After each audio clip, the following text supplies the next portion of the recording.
మోసపోయిన students IIT JEE అంటే ఫిడ్జీ ఏదైతే ఉందో రీసెంట్ ఇన్సిడెంట్ అనేది దాదాపు 28 ఇయర్స్ నుంచి సక్సెస్ఫుల్గా రన్ అవుతూ చాలామందిని అడ్వర్టైజ్మెంట్తో మిస్లీడింగ్ చేస్తూ అండ్ ఏదైతే చేస్తూ ఉందో రీసెంట్ డేస్లో అది క్లోజ్ అవుతుంది. దానికి సంబంధించిన డీకే గోయల్ కూడా చాలా అబ్యూజివ్ లాంగ్వేజ్లో మాట్లాడడం జరిగింది. జీతాలు ఇవ్వలేక ఒక్కసారిగా మొత్తం నార్త్ ఇండియాలో చాలా ఇన్స్టిట్యూషన్స్ క్లోజ్ అయిపోయినాయి. ఇక్కడ సమస్య ఏంటి అంటే చాలా బ్రాంచెస్ క్లోజ్ అయిపోయినాయి అని చెప్పి ఈ మధ్య న్యూస్లో అంతా కూడా మనం వింటా ఉన్నాం.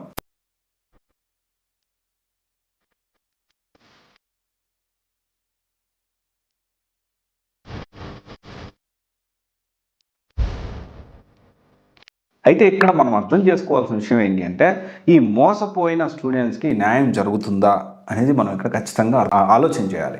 ఎందుకంటే ఈ ఐఐటి జేఈ పేరుతో చాలామంది పిల్లల్ని ఒక రకమైన ప్రెజర్కి తీసుకెళ్తున్నారు. అండ్ దీని గురించి కూడా ఖచ్చితంగా మనం పబ్లిక్లో తీసుకెళ్ళాలి అనే విషయంలో సిబిఎస్ఈ అండ్ టీం వర్క్ చేస్తున్నాము. అండ్ ఇక్కడ ఒకటే గుర్తుపెట్టుకోండి, ఇంటర్తో పాటే నీట్, ఇంటర్తో పాటు జేఈఈ, ఇంటర్తో పాటే క్లాట్, ఇది కరెక్టా కాదా అనేది ఖచ్చితంగా మనము దాని గురించి కూడా డిస్కస్ చేసుకుందాము.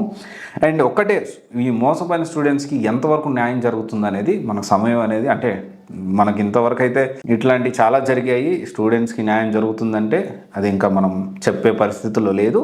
అండ్ మీరు దీని గురించి ఒకవేళ ఈ ఫిడ్జీ స్టూడెంట్స్ ఎవరైనా ఉంటే దీనికి సంబంధించి మీరు ఇంకా ఇన్ఫర్మేషన్ షేర్ చేయగలిగితే ఇంకా బెటర్గా ఉంటుంది. Thank you.